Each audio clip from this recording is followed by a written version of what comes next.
viewers. Had a little extra time on my hands recently, so I thought it was time to bring in my GMC Jimmy into the garage here and see if it's worth fixing.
So this is my GMC Jimmy.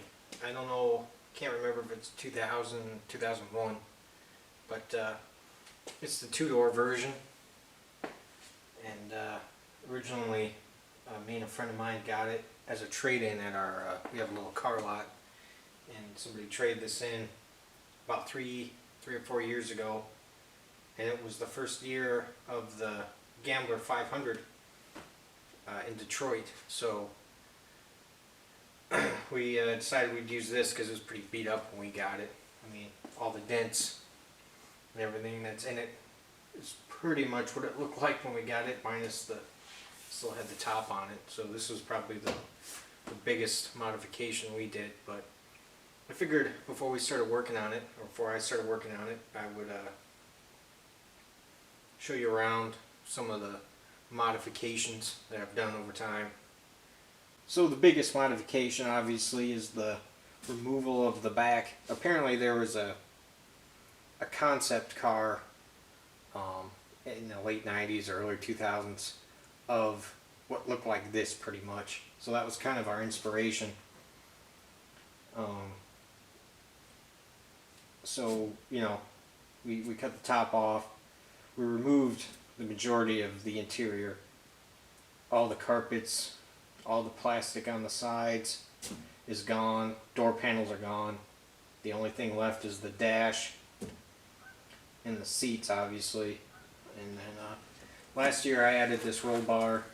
I think it's out of a YJ Wrangler, the sports bar.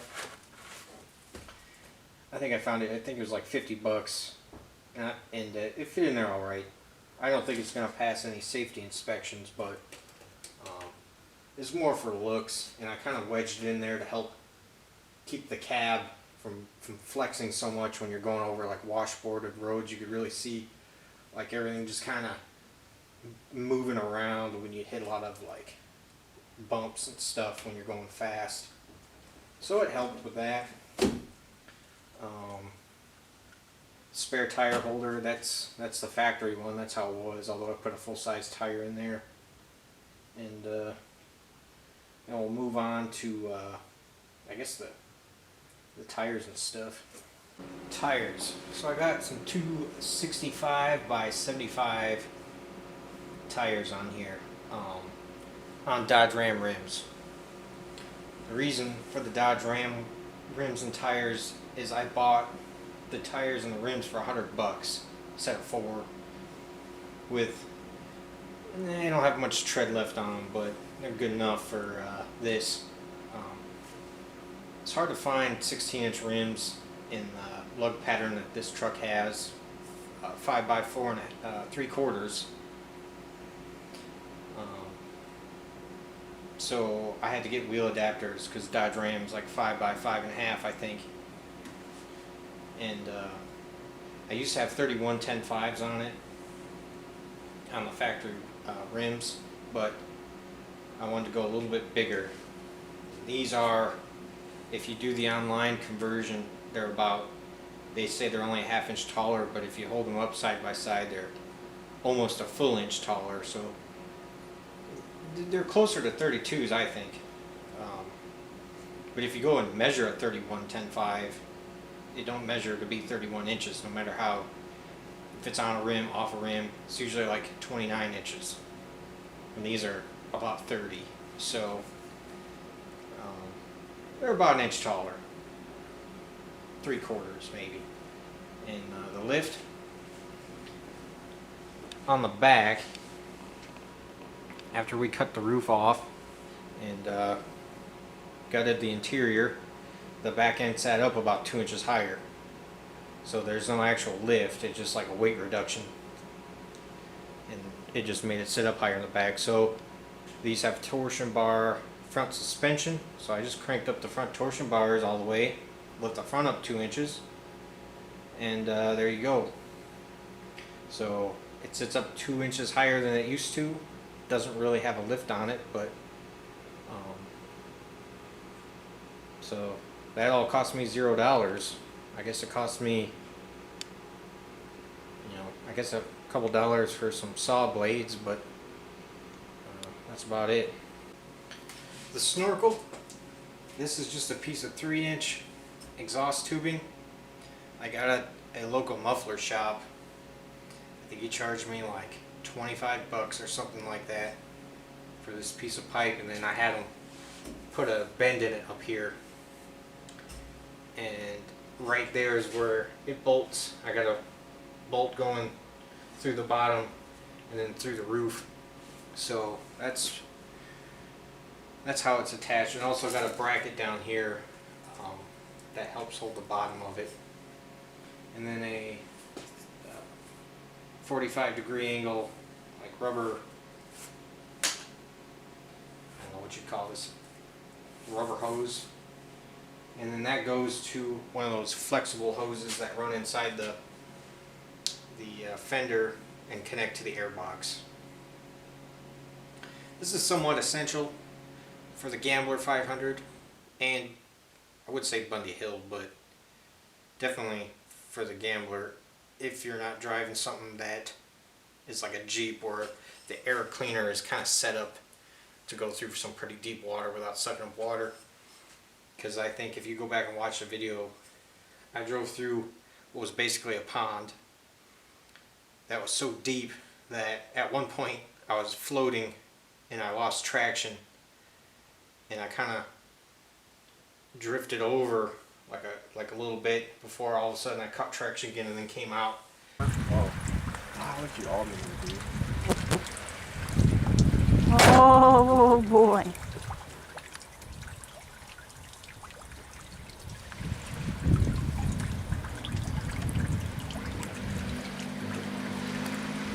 So if I wouldn't have this, I probably would have definitely sucked up some water.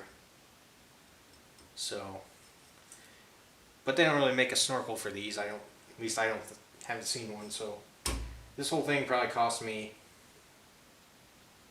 You could probably make this yourself for like 50 bucks.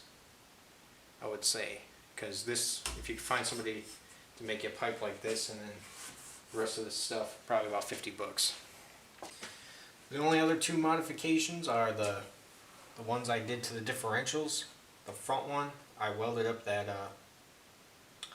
axle disconnect because it had stripped out the collar that locked it in, so I just welded it right to the axle and put it back in.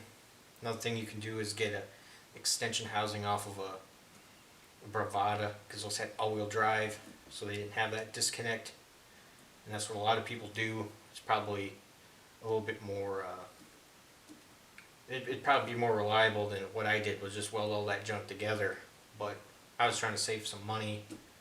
And in the back, I put a G80 center section in. I found a refurbished one on eBay for like 200 bucks. All I did was put my ring gear on it. It already had bearings on it, so I just plopped it in there. Didn't have to re-shim it or nothing. And that works kind of. Going back, I wish I would have just like welded the diff up, but a lot of the Gambler 500s on road, so I didn't want to risk like having any kind of breaking from me welding that axle up, although people claim they do it all the time and not have problems, but I put the G80 in there. It didn't have it from factory. So that's about it. Other than that, it's pretty standard. But it's a lot of fun. So I guess now I'll get to seeing if I can get that starter going again, because I think it's packed full of mud. Well, I guess that's it for my starter. I tried to take off the ground and I just broke the whole back of the case out because all these studs are rusted up, and like I said, I snapped off the signal wire and I just snapped this off. So I don't know how much it would be to get a new solenoid, but probably maybe look up the pricing for what a new starter costs, and then I imagine the junkyard in town's probably got another one of these laying around. I think they usually get me for like 50 bucks. So I'll probably just put a new one in it. Which might not be for a while due to what's going on in the world right now. So I guess this video is more of a show and tell of my GMC Jimmy. So I hope you enjoyed the video, and I'll see you next time.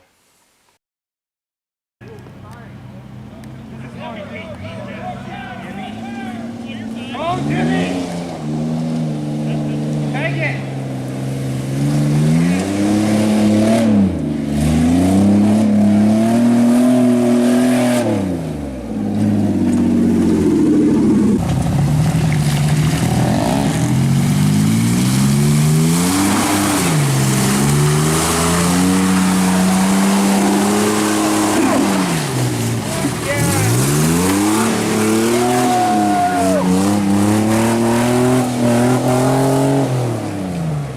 Pretty impressive.